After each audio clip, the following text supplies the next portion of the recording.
quite well. So Hibby looked pretty good in pass protection. I would say that looked like to me. Would you agree with that in the last game? Yeah, we've last game we shored some things up. I mean, unfortunately, we've as an O-line group in 3 games given up 4 sacks, so that's more than we should. And we've been working on getting that fixed. But the sacks in the most recent game, I might be wrong.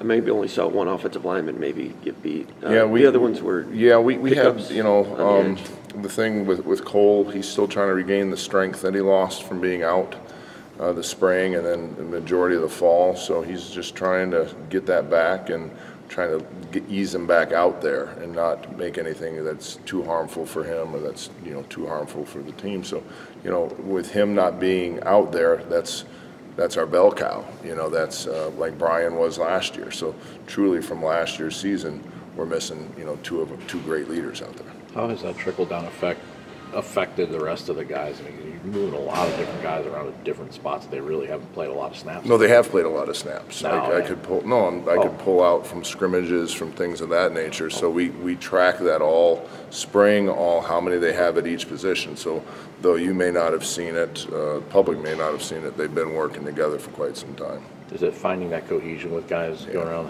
How difficult is that right now? Well, I mean, we don't have preseason games. We don't have, we have preseason scrimmages, and you see the animals out there, the run stoppers that we got. So, you don't, it's kind of that's why it seems like since we've been here, we just continue to climb the mountain, and then by the time it gets to November, we're clicking on all cylinders. Is that difficult the fine line between being frustrated with it and knowing that, okay, this is kind of how it usually goes, we'll slowly kind of get there? Yeah, I mean, it's because you want to, like any human being, especially in this generation that we're upbringing now, everybody wants now. Everybody wants that tweet to be good about them. Everybody wants that, that picture out there of them in the recruiting, facet of things. And, so it's a process. And being an offensive lineman, you toil away in your own little space, and then generally when something bad happens, when Lewerke throws that touchdown, they don't say, "Hey, did you see that great block by Silva?" You see and you celebrate those guys, and we just give each other high fives and continue working. And it's oftentimes with the offensive line, it's when bad things happen that we're noticed. But it's also in our nature to just kind of wipe it off and get back to work. You made a good point a lot of people aren't talking about. Everyone says, well, they only lost one offensive lineman. Well, technically 2 without Cole. Yeah. And your left tackle is your guy on that line. I don't think it's an excuse. I think it's reality. Wouldn't you agree with that? Yeah, I don't. You've known me for years. I won't make any excuses. I'm a Randy Walker, God rest his soul, thumb pointer. And so I've got to do a better job of leading these guys, from the sidelines and making sure and, going over each thing they see, each play, and as we go through the week, giving them that confidence. And that is something that, that left tackle is a key position in anybody's system. And, Tyler had been playing that since the spring, and this last week went out and had a great game. What made Luke a little more comfortable for you at left guard, and I guess also the toughness that both him and Beadle showed kind of playing through their stuff? Yeah, he's more suited for the guard position. He always has been, and that's what our thought was. And he's through summer, through the fall camp has been playing both guards, so he's able to do that. When you don't have to occupy a large space and you're more confined in between 2 people, it's generally easier. And the thing that we're continuing to do in that room is just keep building their confidence. It's this close. It's this close. But as we know, the game of inches, this close can seem like here to China. Sometimes. What do you see from Blake that enabled him to go from walk-on to scholarship player in 2 years?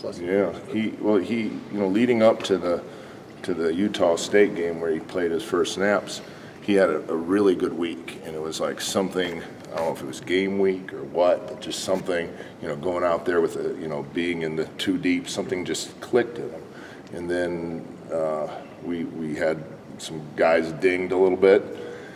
And I said on the phones, hey, I'm going to put Blake in. And everybody's like, yep, absolutely. Put him in there. Throw him in there. And he responded. And I think it's just his want to. I think it's his, you know, he is, his dad was a Spartan. So this place was always very, very important to him.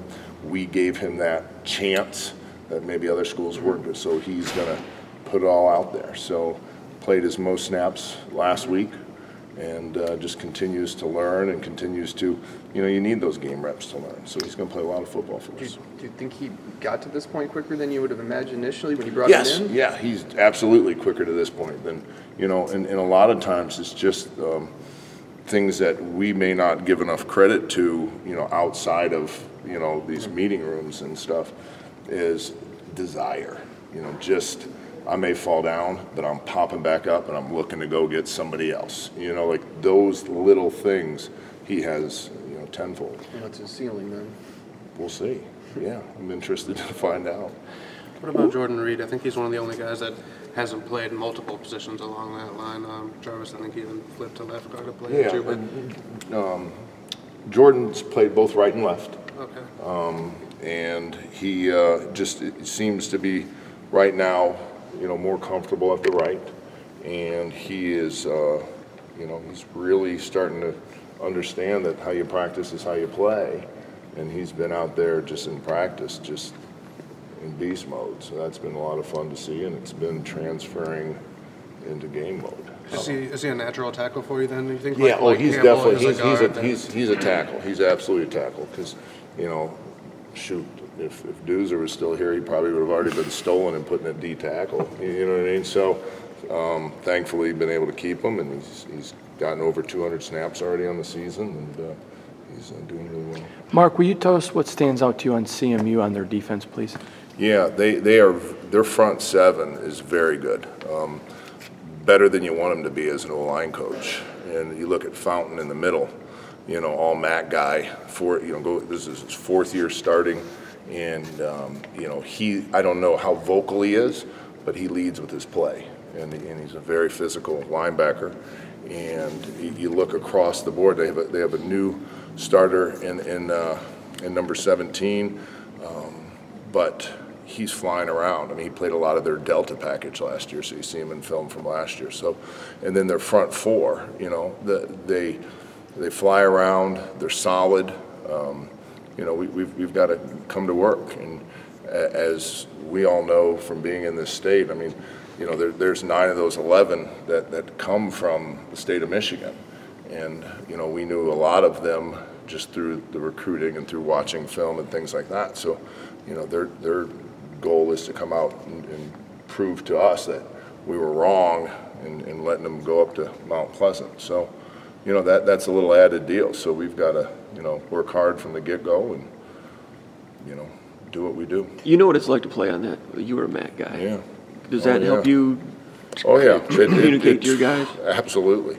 And, you know, the other thing, you know, about, you know, that is, you know, we haven't had a complete game yet. You know, we haven't, you think about this last game, and yeah, we won by 14, but there were, you know, 21 other points out there. And I'm sure the defense would say that there were 2 scores that they probably, you know, heck, that stop they had, he made them kick a field goal. That was unbelievable. So we're still looking for a complete game. And we never felt like that game was in peril. You know, we never felt that, oh man, you know, thankfully, you know, Speedy, you see why he's nicknamed Speedy. And we're glad that he came all the way out here. How much those other 3 guys that are kind of waiting with like our Curry and Carrick and Khalifa? I mean, those are 3 guys that you guys have been pretty high on, but they're still pretty young. I mean, what do they need to do to get into that group? Well, first off, the amazing thing about AJ is because of his injuries and everything, he's truly classified as a redshirt freshman right now. Oh, okay. So he has 3 years after this, which is pretty awesome to be able to continue to work with him for these next 3.5 years. But the thing about those, they're young, you know, and as we talk, you know, not just about the O-line, but about this whole team, we talk about, you know, we got to get these guys some snaps somehow, some way, you know, and usually in the O-line, you start by doing it, you know, on the field goal extra point team, and, you know, 2 of those 3 are on that. And, you know, as their play and as their technique gets better there, then I feel better as a position coach of throwing them out there, because as we know, that's such a critical, you know, getting those 3 or the 1 or the 6. In what ways has Matt Allen, I'm sorry, yeah, Matt. Go ahead, Hunter, you had a question. In what ways has Allen improved from game 1 to game 2 and into game 3, and what do you need to see next? Well, I mean, as a starter, you know, he pulled the guys together right before the game, which usually an older guy does. And he went in there, and it was like Jack. It was, you know, it wasn't like Brian, but it was like Jack, because Jack was a guy that, you know, for his entire time here, had the whole picture in his mindset, where that took Brian a little bit, you know, middle child syndrome, to develop that. And I have it, so I understand it. But once Brian did develop it, he became that leader that we know of from last year. And, you know, Matt, one of his teammates, actually said, Coach, that was so, on Monday, said, I don't know if you heard it, I don't know if you saw it, but I saw him do it. He said it was just like Jack Allen was back. He said it was awesome. Chuck, Treddy, and Paul all competed against Central last year. How has that helped? I granted, it's not Ohio State, it's not Michigan, but they did compete against them. How has that been beneficial this week? I think in the knowledge of the play, the players, I think in the knowledge of being able to say, this guy, you know, was doing this guy, hey, you know, or this scheme is susceptible to this, or this scheme is susceptible to that. And then the other thing, Shane, you know, we have Shane Graham, who was actually working up there, so that's been tremendous help as well. What about, I know the last one that Matt and I were talking about, Ryan Armour, how did he pass Catholic? I mean, that's hard work. Hard work. That's got to benefit you guys, though, to have 2 experienced long Yeah, snappers. it was just hard work, and I don't know, I mean, it's like the O-line position. You don't notice it until you notice it. And, I mean, he's been laces out on all his field goal. He's been laces up on the punter. I mean, he's been lights out. It wasn't like Catholic performed poorly last year. Just you know, every job's open, and every job's, you know, each year you got to compete for it. And one went better than the other. You know, we chart all of it, and, you know, where the lace is, where's the location, and won it. You guys good with Coach? Yep. Thanks, Mark. Okay.